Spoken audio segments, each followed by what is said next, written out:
अस्सलाम वालेकुम। मैं डॉक्टर इशफाक अहमद आपसे मुखातिब हूँ। आज जिस बीमारी के बारे में मैं बात करने लगा हूँ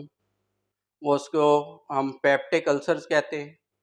और अगर आम ज़बान में हम देखें तो बेसिकली मैदे के अंदर और आंतों के अंदर ज़ख़म का बन जाना। तो अब ये जो पेप्टिक अल्सर होता है इसकी दो अक़साम होती हैं।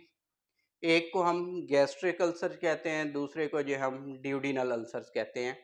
बेसिकली जो गैस्ट्रिक अल्सर्स होता है वो मैदे के जो अंदर ज़ख़म का बन जाना, और जो है ड्यूडिनल अल्सर ये जो हमारी छोटी आंत होती है मैदे के बाद से वो स्टार्ट हो रही होती है, आगे से शुरू होती है। तो अगर तो उस हिस्से के अंदर जो है छोटी आंत के जो है पहले हिस्से के अंदर जो है ज़ख़म बन जाता है तो उसको हम ड्यूडिनल अल्सर कहते हैं। अब इसकी अगर हम देखें कि वजूहात क्या हो सकती हैं, एक बैक्टीरिया है जिसको हम एच पाइलोरी कहते हैं। ये बैक्टीरिया जब हमारे मैदे के अंदर जाता है तो वहाँ पे जो है ये ज़ख़म बना देता है। अब ये जो है ऐसी खुराक जो कि ख़राब हो उसके खाने से हमारे मैदे के अंदर दाखिल होता है,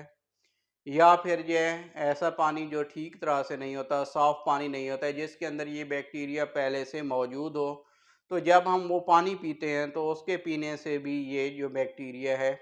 ये हमारे मैदे के अंदर दाखिल हो जाता है।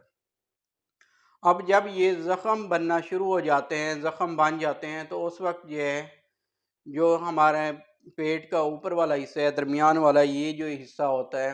इसके अंदर दर्द होता है। तो इसके अंदर जैसे बताया है कि इसकी दो अक़साम हैं। तो अगर तो वो मैदे के अंदर ज़ख़म हो जाते हैं तो मैदे के ऐसे शख्स जिसके मैदे के अंदर ज़ख़म हो,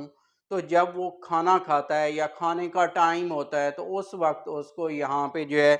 पेट के ऊपर वाला हिस्सा और जो दरमियानी हिस्सा होता है यहाँ पे इस जगह पे उसको सवेयर दर्द होता है, सवेयर पेन होता है। और इसी तरह जो है अगर तो उसके जो है छोटी आंत के पहले हिस्से के अंदर ज़ख़म है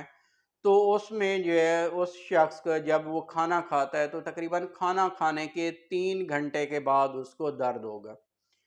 अब ये तो है इसके अंदर जो मेन जो इसकी अलामत होती है वो ये दर्द होता है कि अगर ज़ख़म उसके अंदर जो है मैदे के अंदर या आंत के अंदर, छोटी आंत के अंदर ज़ख़म बन गए हैं, तो पहली जो सबसे बड़ी अलामत होती है वो ये दर्द की होती है कि वो आके बताता है कि बहुत ज़्यादा सवेयर पेन होता है, शदीद दर्दों की कैफियत पाई जाती है। अब इसके साथ ही कुछ दूसरी अलामात भी पाई जाती हैं इस मैदे के अंदर जब ज़ख़म बनते हैं। तो एक तो ये होगा कि वो दूसरा इस दर्द के साथ ही उसके पेट के अंदर गैस बहुत ज़्यादा बनना शुरू हो जाती है। फिर उसके बाद जो है उसकी जो भूख है वो भी ख़त्म हो जाती है, और उसके साथ जो है उसका वज़न जो है वो आहिस्ता-आहिस्ता जैसे-जैसे जो है ये बीमारी आगे बढ़ती है तो उसके साथ ही उसका जो है वज़न भी कम होना शुरू हो जाता है। और कुछ और अलामात हैं वो उसके अंदर हम देखते हैं तो इसमें जो है बार बार जो है उसमें मतली की कैफियत उस शख्स के अंदर पाई जाती है, साथ ही उल्टी भी उसको आती है, और बाज़ दफ़ा उल्टी के अंदर जो है खून भी मौजूद होता है। अब ये जो है खून जो है बेसिकली ये मैदे के अंदर जो ज़ख़म बने हुए होते हैं वहाँ से उसके अंदर जो है शामिल हो जाता है। या अगर दूसरी कंडीशन ये हो सकती है कि अगर तो उस शख्स के अंदर बार बार उल्टी आ रही है तो जो हमारी खुराक की नाली होती है उसके अंदर भी क्या होता है ज़ख़म बन जाते हैं, तो खून वहाँ से भी उसके अंदर शामिल हो जाता है।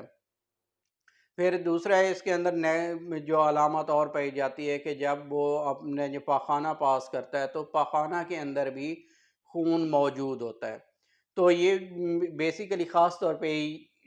ऐसा शख्स जिसकी छोटी आंत के अंदर ज़ख़म होते हैं तो उसके अंदर जो है ये पाखाना के साथ खून की कैफियत पाई जाती है, खून उसमें मौजूद हो सकता है।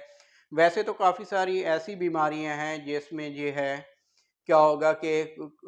उन बीमारियों के साथ ही अगर उल्टी आती है तो उसमें भी खून मौजूद होता है, और इसी तरह पखाना जब वो पास करता है तो उसमें भी खून होता है। लेकिन इसके अंदर ये जो है हमने इसको देखना होगा कि एक तो खाने के टाइम पे उसको पेट के अंदर जो है उसके मैदे के अंदर बहुत ज़्यादा शदीद दर्द होता है, या खाने के 3 घंटे के बाद जो है उसको दर्द हो रहा हो, और उसके साथ ही कि उसके जो पखाना पास कर रहा है या उल्टी आती है उसके अंदर अगर खून है तो ये इंडिकेशन है कि उसके अंदर जो है ना पेप्टिक अल्सर जो है ये मौजूद है। और बाकी जो है इसकी जो है डायग्नोसिस के लिए लैब इन्वेस्टिगेशन कराई जाती है, जिससे ये सामने आता है कि एच पाइलोरी बैक्टीरिया जो है उसके अंदर वो पॉजिटिव है, मौजूद है, जिसकी वजह से ये कंडीशन उसके अंदर अपेयर हो गई है।